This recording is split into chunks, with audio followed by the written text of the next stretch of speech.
Hey folks, Simon here from Velo Performance. Now, this week, what I thought I'd do in Coach's Corner is answer a few questions that were actually asked while I was sat on the roadside waiting for a pickup after the BMC failed badly last weekend. So I put out on my Instagram feed saying, look, I'm stuck here for a couple of hours while I'm waiting for a mate. And if there's any questions you want me to answer, just fire them away and I'll do what I can while I'm sat waiting. So these are the three questions that came in, which I think are really good to kind of flesh out, and maybe they'll help you. So without further ado, let's get into it. Question number one. How much time should I train in aerobic zone 2 if I want to ride the 312 on April the 29th in 2023 feeling ready? Now that's a massive question because it depends on so many different variables. So let's give this context. Let's base the answer off someone who rides about 15 to 19 hours a week. That's roughly about 250 miles. Now, personally, I think that's a lot of volume to be doing at this time of year, given that the 312 is at the end of April. So at the time of filming this, that's close to 7 months away. So with that kind of volume under my belt, I would definitely be focusing on building as much strength as I can in the gym with 2 focused pure strength training sessions, evenly spaced apart. So I'm getting as much recovery from those training sessions as possible.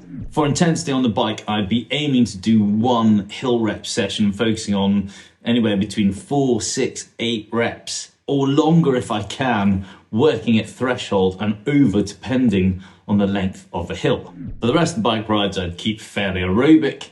That's going to give you the volume that you need and not add too much fatigue, with the longer rides obviously at the weekends, because that's kind of when most people can do it.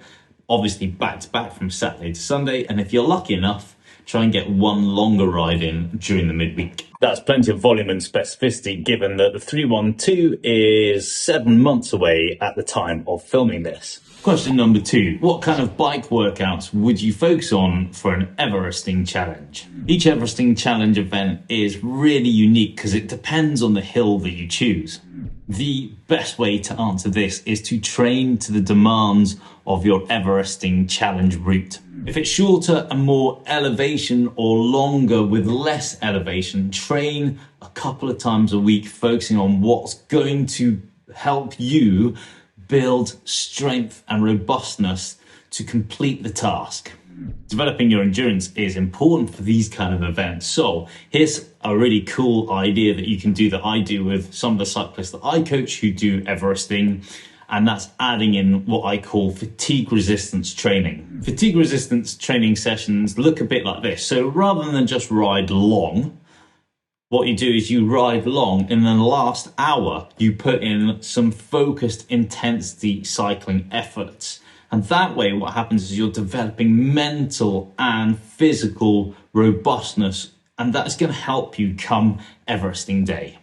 Basically, the important thing to get across here is train for the event that you're aiming for. So if you're going hilly and you're doing things like Everesting events, then you need to be training on hills and think about building your strength, your endurance base, and your ability to keep going when times get tough.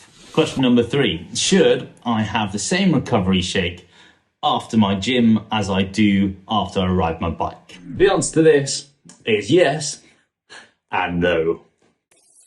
If it's just 1 training session a day, whether that's a gym session or a bike session, then actually a straightforward protein shake, whether that's whey, hemp or pea, needs to be roughly between 20 grams and 25 grams of protein to promote recovery and maximal protein synthesis. And that kind of like is a basically good go-to. Where it changes is if you're doing 2 bike training sessions in a day, with the second one being a hard kind of, let's say, VO2 training session. What I'd do then is I'd have a whey protein shake with a simple carbohydrate mix added to it. Why is that important? Both the protein and carbohydrate drive glycogen into muscle, and that gives instant energy in the next training session. The thing I'm trying to get across here is if you want to keep quality and help augment muscle retention from the previous training session, then having a protein shake with carbohydrates is gonna kind of the thing that you want to eat to make sure that you're retaining as much muscle mass as you can, and also you can get the best from that next training session. So how much carbohydrate should we be putting in our whey protein shake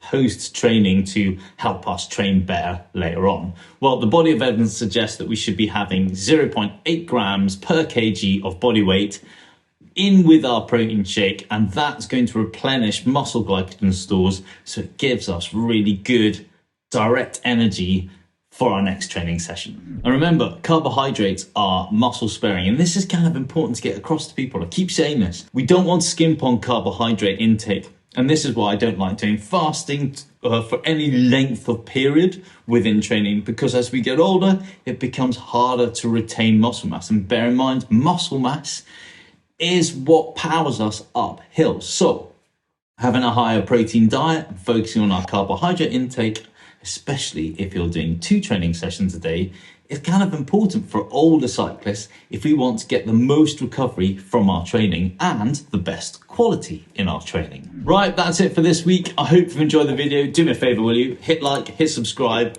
And if you like any of the content, please share this with your friends. And I'll be back next week.